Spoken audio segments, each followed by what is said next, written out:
Protecting minorities.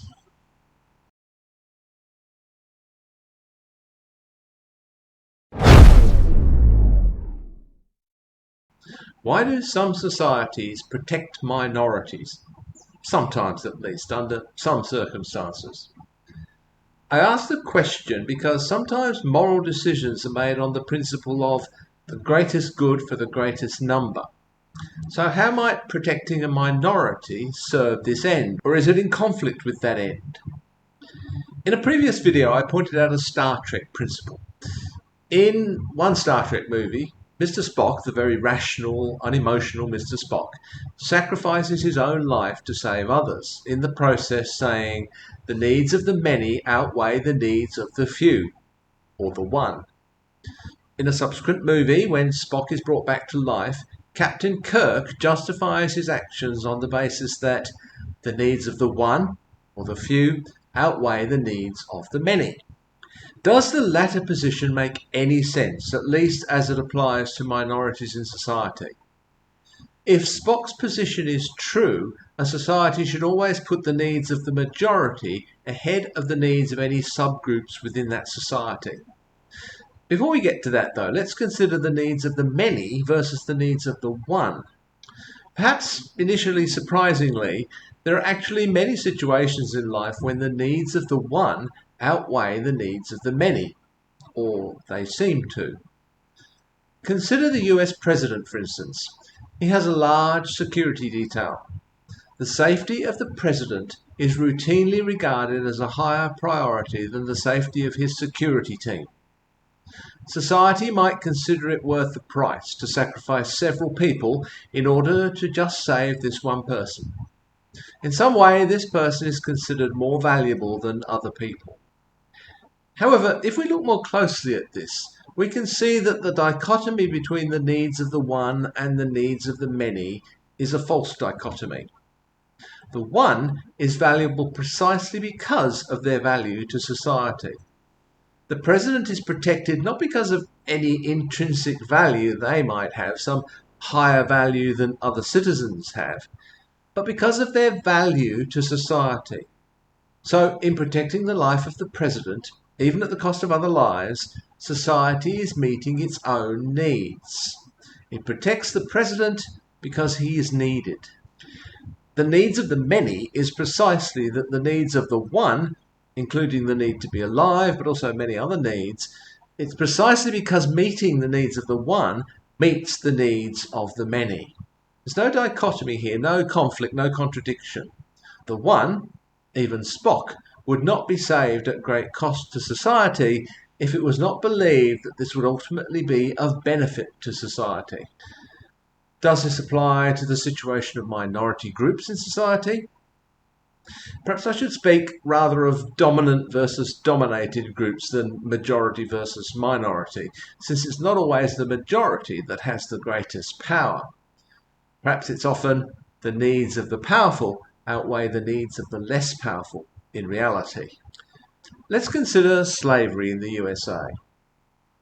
According to census data, at its peak in 1860, there were almost 4 million slaves in the USA, while the total population at the time was 31.4 million or so. So slaves constituted about 12.6% of the total population. African Americans at that time made up about 14% of the population. So, as you can see, most African Americans at that time were actually slaves. So why abolish slavery? Would this not come with great economic costs, particularly in the South, where the economy was heavily dependent on slavery? Of course, it is possible to make economic arguments in favour of abolishing slavery, even in the South. The economy was too heavily dependent on agriculture, particularly the production of cotton. Slavery resulted in the stagnation of the agricultural sector. A cheap, disposable workforce stifled innovation in agriculture. Why bother? Certainly economic arguments could be made, and I imagine they probably were. Nevertheless, the South still thought it was worth going to war over the issue. In fact, the Civil War could be seen as the majority asserting its rights over those of a minority. The The population of the Union States was around 22 million at the time of the Civil War, while the population of the Confederate States was only around 9 million, and 3.95 million of those were slaves. So that leaves only around 5 million. The number of slaves in the Union States was very small, only around 2,000 individuals. So the majority North was actually attempting to impose its values on the minority South. Hence, I suspect why so much resentment remains to this day.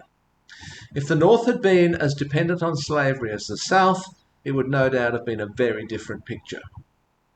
So, were the Union States fighting for the rights of a minority, namely African Americans, the slaves in particular, or were they just fighting for their own majority position? Well, let's grant them that they did indeed fight for the rights of a minority, though it was perceived as the detriment to another minority, namely the white South. What about the 60s then, during the Civil Rights Movement? In 1960, African Americans constituted around 10.5% of the US population. So it was actually a lower percentage than just before the Civil War, when it was around 14%. So in this case, the majority eventually granted rights, at least legal rights, to this minority group. In more recent times, societies have begun to grant rights to other minority groups, such as members of the LGBTQ plus community, not without plenty of resistance, of course. But for what reasons? Well, possibly for the sake of civil peace. Minority groups can be very disruptive. There comes a point when the cost of withholding rights is outweighed by the peace that is achieved by granting them. This becomes a benefit to the whole of society. Note, though, that granting these rights to a minority group does not necessarily remove them from the majority. So the majority don't really pay a price for this, however much they might complain about it.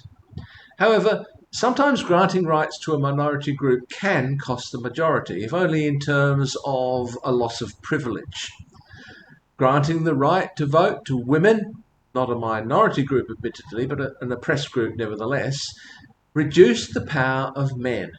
It diluted the power of their vote. Allowing women equal access to jobs also threatened male domination in certain areas. Granting power to minorities or those without power almost certainly diminishes the power of the majority, those with power.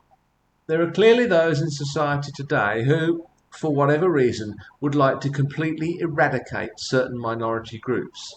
Yet many, hopefully most, people seek to protect their rights. At the very least, their right to exist. Why? You could argue, perhaps, that it's from some sense of the intrinsic value of all people, regardless, for example, of their sexual preference or their gender identification. And I certainly won't argue against that. However, perhaps there's also some overall potential advantage to the human species in preserving minority groups. Perhaps they constitute a minority gene pool that's worth preserving. If a population becomes too homogeneous, it becomes more vulnerable to external threats, such as disease, as happens in a monoculture. A more heterogeneous population has greater immunity, it has more flexibility when responding to external threats or to changing circumstances. So perhaps that is the underlying evolutionary biological principle operating here. The reason why sometimes the needs of the few outweigh the needs of the many is that, at some deeper level, this actually benefits the all.